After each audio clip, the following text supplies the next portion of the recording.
Menyapa Anda kembali dalam program Bible Everyday, dan saya ingin melanjutkan pelajaran kita di Imamat pasal yang ke-22. Imamat pasal 22 ini mengatur sebuah ketetapan tentang kudusnya kebaktian kurban. Jadi rupanya ketika Tuhan memberikan ketetapan kepada bangsa Israel bagaimana mereka membawa korban persembahan ketika mereka hendak beribadah kepada Tuhan, maka korban yang mereka bawa itu tidak boleh korban yang sembarangan. Apa maksudnya? Mereka tidak boleh membawa korban yang bercacat celah.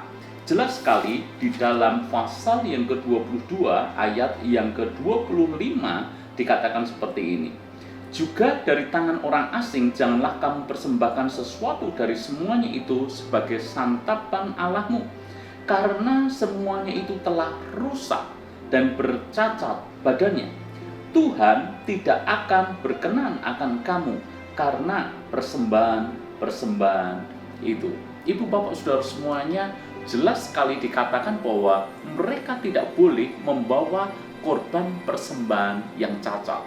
Kenapa demikian? Ketika mereka membawa korban persembahan yang cacat, sama saja mereka tidak menghormati Tuhan. Saya ingin kaitkan dengan apa yang tertulis di dalam Maleakhi pasal yang pertama. Ini cerita bagaimana Tuhan menegur bangsa Israel dengan keras. Kenapa Tuhan menegur mereka dengan keras? Lagi-lagi karena mereka ketika hendak beribadah kepada Tuhan, maka korban persembahan yang mereka bawa adalah korban yang cacat. Bukanlah ternak yang terbaik, bukanlah domba yang tambun, tetapi domba yang punya cacat di sana sini. Coba perhatikanlah di dalam Maleakhi pasal yang pertama ayat yang ke-8.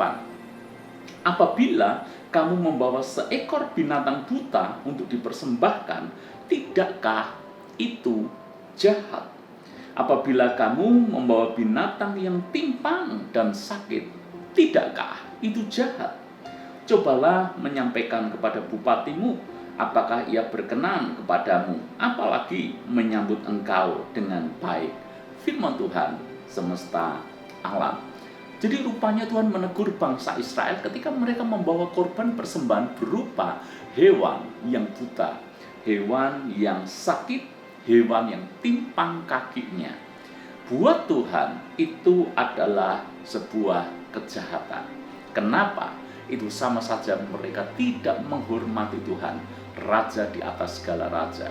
Dan Tuhan mencoba menyatakan kepada mereka, kalau kepada bupati saja engkau tidak memberikan persembahan yang cacat seperti itu, masakan engkau kepada Tuhan justru memberikan persembahan yang cacat? Bukankah Tuhan adalah Raja di atas segala raja, penguasa semesta, jauh lebih daripada bupati? Kalau dengan bupati saja bisa memberikan yang terbaik, bagaimana mungkin dengan penguasa semesta mereka justru memberikan korban persembahan yang cacat? Itulah yang dipermasalahkan oleh Tuhan. Ibu bapak saudara semuanya, itu berbicara soal ketetapan Taurat. Bagaimana dengan kita yang hidup di zaman anugerah? Memang kita tidak secara fisik membawa korban persembahan dalam bentuk hewan ternak dan seterusnya. Jadi ayat-ayat yang tadi kita baca di dalam Imamat pasal yang ke-22 itu bukan secara letterlek kita pahami sebagai kita membawa korban persembahan hewan binatang kepada Tuhan. Ingat, kematian Yesus itu sudah menggantikan semua korban persembahan itu. Anak domba Allah dipersembahkan sekali untuk selama-lamanya. Jadi ketika kita percaya kepada Yesus, maka kita dilayakkan untuk menghampiri tahta Allah tanpa harus membawa korban persembahan secara lahiriah seperti itu. Tapi message atau pesannya kita juga harus bisa tangkap, bahwa untuk memberikan persembahan kita harus melakukan yang terbaik.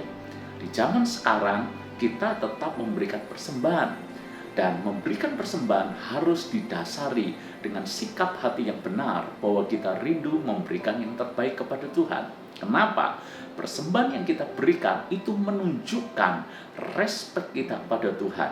Persembahan yang kita berikan itu menunjukkan seberapa kita menghormati Tuhan.